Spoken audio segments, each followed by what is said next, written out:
Hey, what's going on, everybody? Welcome back to Finance and Crypto, a fresh news source for the latest news, trends, and updates, so you are always in the know. I'm your host, Rose J. So, guys, I actually wanted to talk to you guys about a few articles that caught my eye over the last couple of days, and that I thought probably gave some good sentiment as far as where we're going as an overall market. Now, two of the articles came from Coindesk. One of them is here right in front of us. It says, "Cash for HODL, New York wealth manager to issue loans against Bitcoin." The second article, which again comes from Coindesk, says, "A Bitcoin Twitter war is raging and no account is safe." Interesting. Of course, I'm pretty sure some of you guys already know what that's about.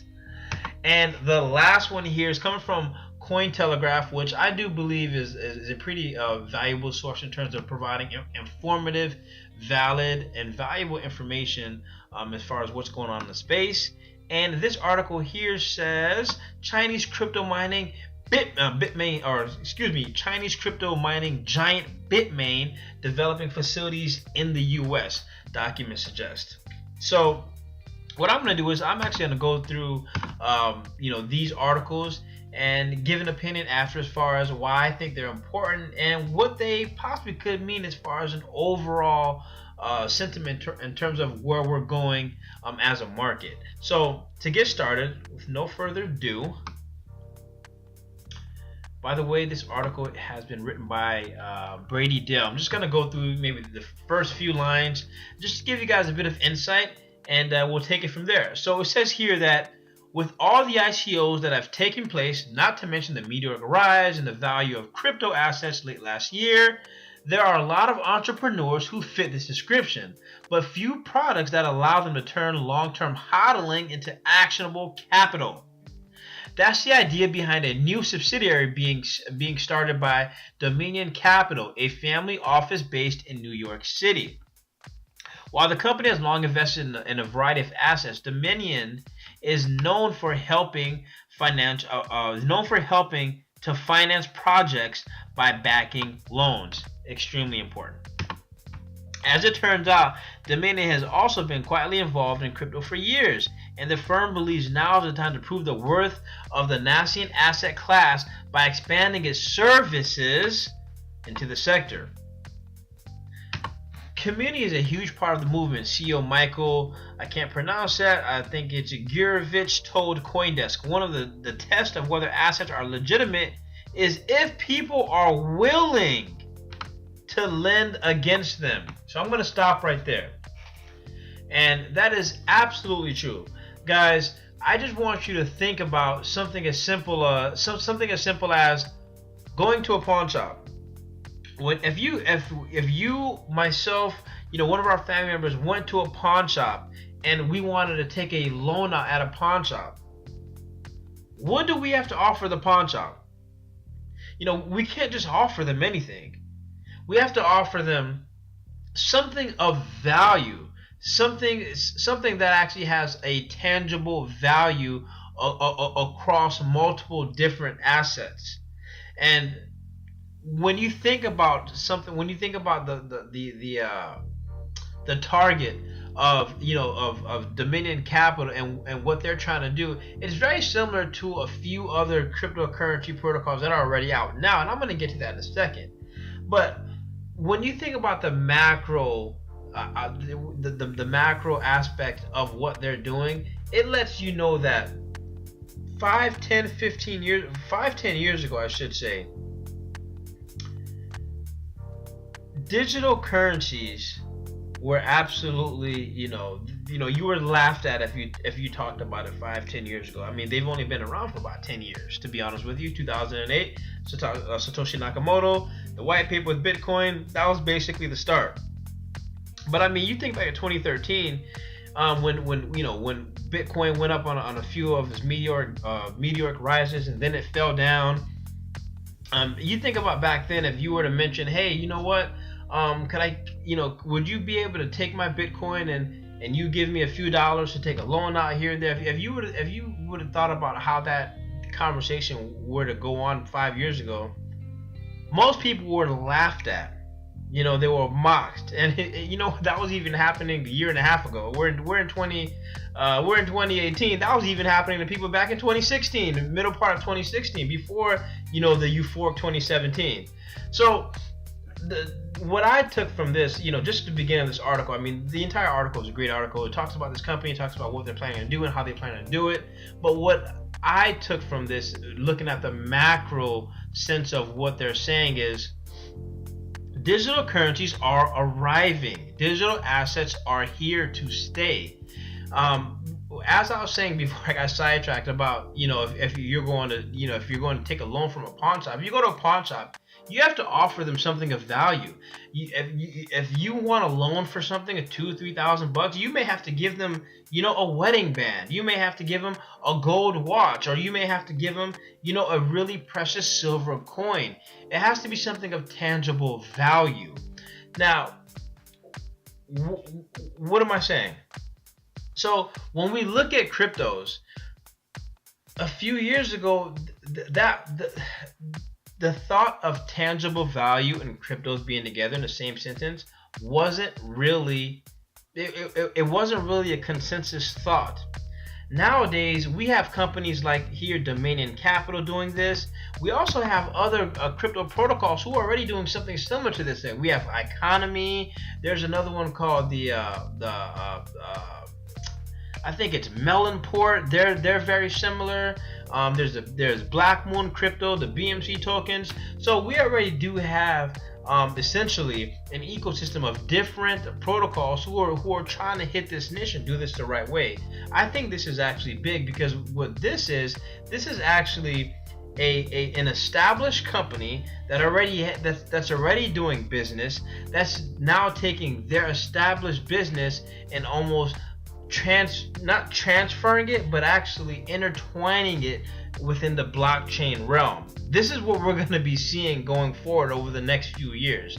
So I really wanted to point this article out. I think it'd be a great article for you guys to read and actually get some more valuable information from. So it goes over the prior lenders, it goes over how it works, and I really do think it'd be something that'd give you guys some good valuable information in terms of where we're going to be going in the near future. So on to the next article that I want to touch base with you guys on. This one is, again, from Coindesk. A Bitcoin Twitter war is raging and no account is safe. So this one here is simply, just to give you a quick backdrop, it's going back to the whole issue with Bitcoin and Bitcoin Cash and who's the real Bitcoin, and that whole debacle that took place on August 1st when the coins initially split and eventually took their own routes. So just to give you guys some little information, the handle at Bitcoin, the Twitter handle at Bitcoin, Coindesk used to actually handle that, I think between 2013 and 2016. It states somewhere in the article, but since then that handle has been taken over by someone else. And this was initially earlier. So it says, Bitcoin core community relies on internet hate mobs, trolls, sock puppets, censorship, DDoS attacks, and vote manipulation, harassment, and character assassinations. The Bitcoin Cash community is welcoming, supportive, and appreciates freedom. Which do you prefer?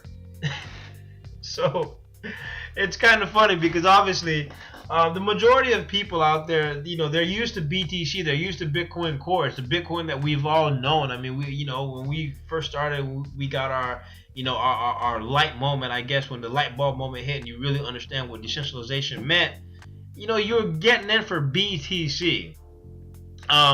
Me personally, I do understand the philosophy behind BCH, and I really don't see a problem with it because I do believe in letting the free market operate and letting the free market dictate what's right. Manipulation and any sort, is not the way to me. Is not the way for me. I don't think markets work best that way.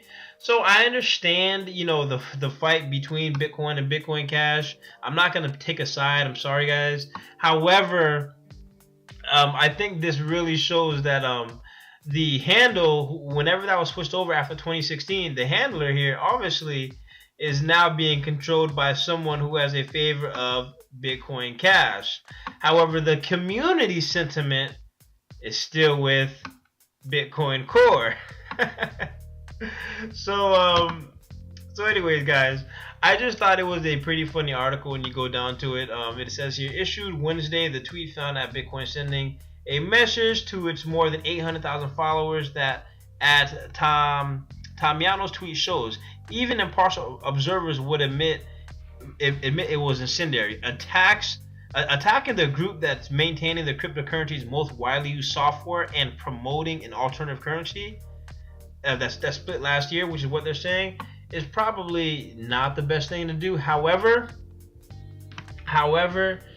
you know, it is a free country and they are in their right to do what they want. You know, we can't start taking away rights from people because, you know, we don't like what they say. If we started doing that, imagine the rabbit hole we'd be going down. So I'm going to digress there. But I just wanted to point that out to you guys, you know, just to simply say that, you know, all of us who are embarking, who are participating in cryptocurrencies and who believe in decentralization, who believe, you know, in libertarian values, whether you do or don't, we should all be together. You know, we should all be one community, whether we're, you know, purchasing or engaging in protocols that are competing against each other or not. Our entire ecosystem is based off of all of us, you know, people working together, community coming together, and us working for ourselves and not letting the government do things for us. You know, we shouldn't be fighting amongst each other. We should all be doing this with each other. I'm just going to leave it at that. I don't want to go too much on a rant anymore. But I'm just going to go ahead and finish up with this last article here on Cointelegraph. Again, which states that Chinese crypto mining giant Bitmain is developing facilities in the US, this document suggests. So before I even read this article or read some of it, I want to just give you guys a little backdrop about why I feel like this is important. Guys, if you remember, you know, back in 2009, 10, 11, 12, even up to 2014 and 15, ever since, or I would say even 2017, until recently, when I think it was around October, November of 2017, when the whole FUD came out in China, and you know, it stated, you know, I guess the Chinese government came out and said they were either going to ban Bitcoin or ban Bitcoin trading or ban all ICOs that were trying to be actually founded in China. You know, before that, you know, the majority of Bitcoin miners, you know, resided in China because, you know, it was very cost effective. The energy and the power bills are extremely cheap. It's a communist country, and that's where the majority of mining, you know, took place. You know, since that ban, you can actually say that, or one can actually argue that that ban was probably the best thing that ever happened to cryptos, because what that did is it actually forced miners to figure out another way or figure out another place that they can go to continue their mining, to continue mining coins. So you know, a great place that people have been mining that has the temperatures to help it out is Canada. Another great place has been Japan and South Korea. Basically, the East has been the mining capital of, you know, the mining capital when it comes to cryptocurrencies. I mean, the Far East, South Korea, China, Japan, these countries have been way ahead of us when it comes to mining here in the West. However, that has recently changed when you see mining has now been coming to Iceland. It's been going to Sweden. It's in Canada. And this article here talks about how mining now is coming to the US, particularly the West Coast, the Washington, Seattle area. Now, it says here in this article, I think I scrolled too low. It says here that the major Chinese cryptocurrency mining hardware manufacturer Bitmain is reportedly involved in the development of Ant Creek mining centers in the U.S. According to the business data website company's number1.com. Bitmain co-founder Zhang Wu is the sole governing person of the Ant Creek LLC in Turnwater, Washington. According to the local newspaper, the Union Bulletin, Ant Creek is building a blockchain facility at the Port of Walla Walla, Washington. According to Port Executive Director Patrick Ray, the Port Administration has been working with Ant Creek for about 6 months to develop the blockchain facility. If the contracts are approved, Ant Creek will lease land by the end of 2018 with an option to purchase 40 acres. That is huge news, everybody. That's really, really big news. Blockchain is coming to the U.S. and you know what? That's a great thing.